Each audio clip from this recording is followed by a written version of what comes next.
I had only the clothes on my back and $2 in my wallet.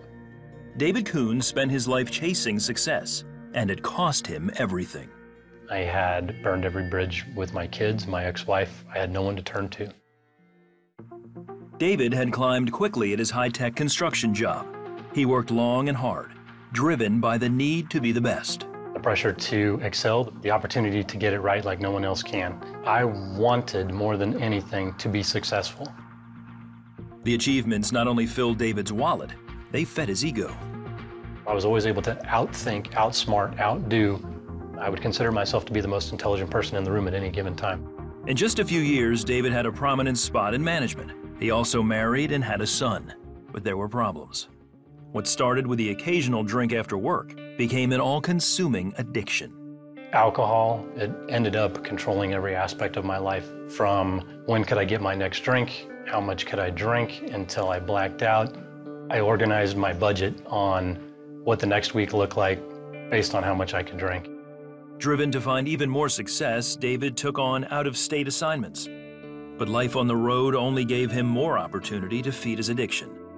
I thought that traveling and being on the road and focusing on work and focusing on money would give me my ultimate prize, the brass ring, whatever you want to call it. But it led to a lot of solitude because I had to do a lot of my drinking by myself because I drank to excess. I drank to where I was blacked out. Nobody wants to hang out with that guy. While on the road, David began seeing another woman. Soon after, his wife discovered his affair and divorced him. I knew I had destroyed a perfectly good marriage. I knew that I wasn't emotionally or physically there for my son. His work started to decline and he was put on notice. But David was convinced he could figure things out on his own. I could think my way out of the problem. I could get over on somebody to just keep on pushing along. Then, after a day of drinking, he blacked out behind the wheel of his car. He woke up in jail facing several felony charges for causing an accident and assaulting the arresting officers. Finally, David realized that he needed help. I was becoming somebody that I'd never intended to be. A bad father, a bad husband, an alcoholic. I couldn't think my way out of this one. Because David had no priors, the judge released him. Soon after, his company let him go. With no place to call home and no money to his name, he walked the streets of New York, eventually taking shelter under a train bridge. I was a mess. I was muddy. I was cold. I was tired. I was hungry. And for the first time in my life, people were looking at me like I was scum. David was never more alone, or so he thought. This kid comes up, and he couldn't have been more than 17 or 18 years old, and asked me why I was sleeping on a bench in a rainstorm when the mission was right around the corner.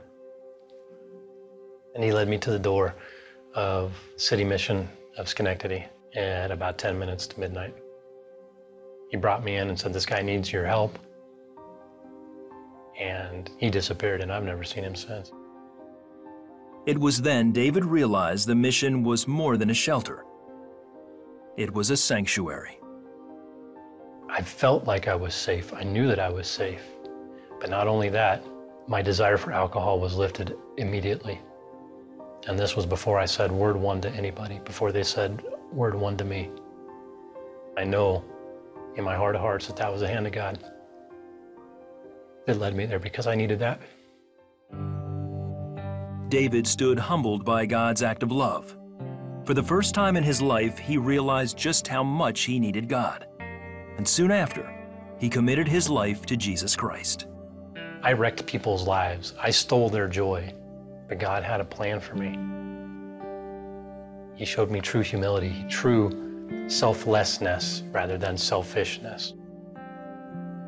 Soon after completing a rehab program with a shelter, David moved to New Mexico and joined the Albuquerque Rescue Mission as the head of construction and maintenance.